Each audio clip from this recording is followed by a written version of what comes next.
আসসালামু আলাইকুম। নতুন ভিডিওতে সবাইকে আবারও স্বাগতম। এই ভিডিওতে কথা বলবো রিসেন্টলি আমরা আরও একটা ইনস্টাগ্রাম অ্যাকাউন্ট সেল করেছি, ওইটা সম্পর্কে। ওকে, তো একটা অফ টপিক কথা বলে নিই। ঘরের ভিতর টুপি পরে রাখছি, বিষয় হচ্ছে মাথার চুলগুলো ফেলে দিয়েছি, এই হচ্ছে বিষয়। সো আজকের বিষয়টা হচ্ছে কিভাবে একটা অ্যাকাউন্ট সেল নতুন আরও একটা অ্যাকাউন্ট সেল করা হয়েছে, অ্যান্ড এটা কোন নিশেষ ছিল এবং কত টাকা সেল করা হয়েছে। ওকে, এই বিষয়টা নিয়ে। সো শুধু কথা বললেই তো হবে না, আপনাদেরকে প্রমাণও দিতে হবে অ্যাকাউন্টে সেল করা হয়েছে, তাই না? সো চলেন তাহলে কম্পিউটার স্ক্রিনে চলে যাই অ্যান্ড আপনাদেরকে দেখাই কত টাকায় অ্যাকাউন্টটা সেল করা হয়েছে। টাকায় না, কত ডলারে অ্যাকাউন্টটা সেল করা হয়েছে। ওকে ওকে, সো আমরা এখন চলে আসলাম আমাদের কম্পিউটার স্ক্রিনে, আর এখান থেকে আমরা দেখাবো আমরা যে অ্যাকাউন্টটা সেল করেছি তার প্রমাণ, এবং হচ্ছে আমরা সোশ্যাল মিডিয়া সম্পর্কেও কিছু বিষয় আর কি আপনাদেরকে দেখাবো।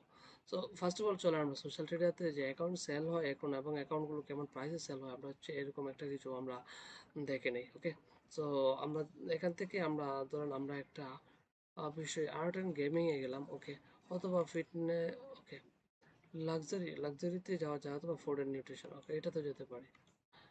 তো ফিটনেস এন্ড স্পোর্টস। ওকে, আমরা ফিটনেস এন্ড স্পোর্টসে গেলাম অ্যান্ড আমরা এটা ফিল্টার করলাম। ফিল্টার করার পর যে অ্যাকাউন্টগুলো সিলেক্ট হয়েছে আসছে, দেখেন এই অ্যাকাউন্টগুলো দেখুন, এটা আমি অলরেডি সেল হয়ে গেছে। এটাতে মাত্র 2K ফলোয়ার, এটা 245 এটা লিস্ট করছে। ওকে, অ্যান্ড ফুটবল গ্রাউন্ড এটা দেখেন, এটাতে মাত্র 20K ফলোয়ার, 390 লিস্ট করছে। 2K follower 150। সো বুঝতেই পারছেন 2K ফলোয়ার বানানো অথবা 3K ফলোয়ার বানানো আর জন্য 2 মাস এনাফ আমি মনে করি। বর্তমানে সোশ্যাল মিডিয়াগুলো বিশেষ করে ইনস্টাগ্রাম অনেক ভালো গ্রো করছে, যদি আপনি মেইন স্ট্র্যাটেজিগুলো ফলো করতে পারেন। আর যদি দেখেন, এই দেখেন এটা অনেক বড় অ্যাকাউন্ট, 16,000 যেটা লিস্ট করছে। সো এখানে আর লোড হচ্ছে, লোড মোর। ওকে, লোড মোরে ক্লিক করলাম অ্যান্ড দেখেন এখানে সেম ভাবে ছোট ছোট অ্যাকাউন্টগুলো অনেক বেশি দামে সেল করতেছে। সো আপনি যদি একটা অ্যাকাউন্টে একটা মোবাইলের মধ্যে, একটা অ্যান্ড্রয়েড ফোনের মধ্যে 3টা অ্যাকাউন্ট মেনটেন করেন অ্যান্ড 2 থেকে 3 মাস সময় দেন, তাহলে আশা করি এখান থেকে ভালো একটা অ্যামাউন্ট আপনি হচ্ছে পেতে পারেন। চলেন আমরা আপনাদেরকে দেখাই আমরা লাস্ট যে অ্যাকাউন্টটা সেল করলাম। ওকে, এই ভাই আহমেদ মাহিদ, উনি আমাকে নক করলো আমার ইউটিউব ভিডিও থেকে। দেখুন, হে বললো, আনা হেলো বললাম, ভাই একটা হেল্প লাগতো আমার। ওকে, জি ভাই বলেন। ভাই যদি কিছু মনে না করেন, কারণ কল দিয়ে একটু বুঝে বলতে পারবো আপনাকে। দেন হচ্ছে আমি কল দিলাম, অ্যান্ড অ্যাকাউন্ট নিয়ে কথা বললো, অ্যাকাউন্টটাকে সেলের জন্য লিস্ট করছে অ্যান্ড নক করছে, সবগুলো বিষয় আমাকে বললাম। প্রায় 3 মিনিট কথা বললাম। কথা বলার পর আমার হচ্ছে নেক্সটটা আমার জিজ্ঞেস করতে মনে হয়। দেন হচ্ছে হ্যাঁ, হাস্কি রোগের আমারও একটা অ্যাকাউন্ট ছিল ফার্স্ট টাইম। আমি ওইটা গ্রো করছিলাম, যে অ্যাকাউন্টটা হচ্ছে একটা স্ক্যামার আমার কাছ থেকে নিয়ে গেছিলো যখন 800 ফলোয়ার হয়েছিল। সো তারপর থেকে আর আমি অফলাইনে অ্যাকাউন্ট সেল করি না। তারপর হচ্ছে ওনাকে অনেক কিছু মানে অ্যাকাউন্ট হ্যান্ড ওভারের যে প্রসেসটা আর কি, আহ, এটার যে প্রসেসটা এটা আমি ওনাকে বললাম। উনি দেখাইলো, ওনাকে একটা ফর্ম দিল, ফর্মটা ফিল আপ করতে হলো, দেন সেন্ড করলো। হ্যাঁ, লাস্ট দুটো জিনিস বুঝে না, এটা আমি বুঝিয়ে দিলাম ভয়েসের মাধ্যমে। দেন হচ্ছে আরও এটা হচ্ছে একটা লাইভ চ্যাটের মাধ্যমে হচ্ছে অ্যাকাউন্টটা হ্যান্ড ওভার করে। হ্যাঁ, উনি আমাকে কল করলাম, রিসিভ করলাম, 50 সেকেন্ড কথা বললাম। হচ্ছে উনি আমি জিজ্ঞেস করলাম বেশ কিছু বিষয়, যে ভাই এগুলো চাচ্ছে, আমরা কি দিয়ে দেবো নাকি। ধরলো এখানে আমরা যেটা ওপেন করি তাহলে হচ্ছে এইসব বিষয়, পেমেন্ট কি নেবে, তারপর ওই যে মেইলের যে অ্যাক্সেসটা নিয়ে থাকে, এসব কিছু হচ্ছে উনি এখানে চাইতেছিল ডিরেক্ট লাইভ সাপোর্টে, লাইভ চ্যাটের মাধ্যমে।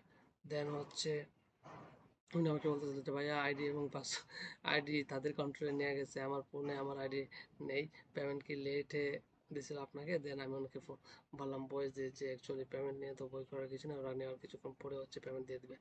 দেন উনি আমাকে টেক্সটে বলে আমাকে বলছে সকাল 5টায় পেমেন্ট পাঠাবে। দেন হচ্ছে আবারও বেচারা সরি বলছে কাইন্ড অফ, বাট আমি খুব বেশি হ্যাপি যে তাকে আমি হেল্প করতে পারছি। অ্যান্ড সেম বিষয়,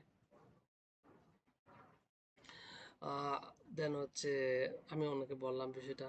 দেন উনি আমাকে বললো একটু পরে হচ্ছে মে 16 তারিখে উনি আমাকে বললো যে ভাই একটু আগে পেমেন্ট পাঠাইছে। দেন হচ্ছে এই হচ্ছে বিষয়। সো ব্যাপারটা হচ্ছে এরকম। সো আমরা হচ্ছে অ্যাকাউন্টটা সেল করলাম, এটার প্রমাণও দিলাম আপনাদেরকে, প্রমাণ সহ সো আরও যে বিষয় আছে প্রুফগুলো লোক সোশ্যাল মিডিয়ার যে ফর্মটা ফিল আপ করতে হয়, এখানে এটাও আছে। হ্যাঁ, ওরা এই ফর্মটা দিয়ে থাকে, এটা ফিল আপ করতে হয় সুন্দরভাবে, তাই না, হচ্ছে ওদেরকে আবার সেন্ড করতে হয়। সো এই হলো বিষয় সোশ্যাল মিডিয়াতে। আপনি যদি এখন দেখুন ফ্রিল্যান্সিং বিষয়টা এখন অনেক বেশি টাফ হয়ে গেছে সবার কাছে, তাই না? অ্যান্ড ফ্রিল্যান্সিং সেক্টরে কাজ করা অনেক টাফ, অনেকগুলো অনেক বেশি মার্কেট অনেক বেশি স্যাচুরেটেড। ইজি যে স্কিলগুলো ছিল তার চেয়ে বরং আপনি যদি এগুলোও করেন, হ্যাঁ, এক বছরে যদি আপনি ৫টা অ্যাকাউন্টও সেল করতে পারেন, আপনি ভালো একটা অ্যামাউন্ট অন্য কাজের পাশাপাশি এইটা করে ভালো একটা অ্যামাউন্ট সেল করতে পারবেন। ওকে? সো এই হচ্ছে বিষয়। আপনার সবাই এটা নিয়ে ভাবতে পারেন, কাজ করতে পারেন। আশা করি টাকা কিছুটা হলেও ইনকাম হবে। অ্যান্ড যদি কোনো প্রকার হেল্প লাগে তাহলে তো আমি আছি। কমেন্ট করে দিবেন। আমি হচ্ছে আপনাদেরকে হেল্প করার জন্য সবসময় আছি। নক করবেন। ফেসবুক কানেক্টেড আছে ফেসবুকে। আসসালামু আলাইকুম।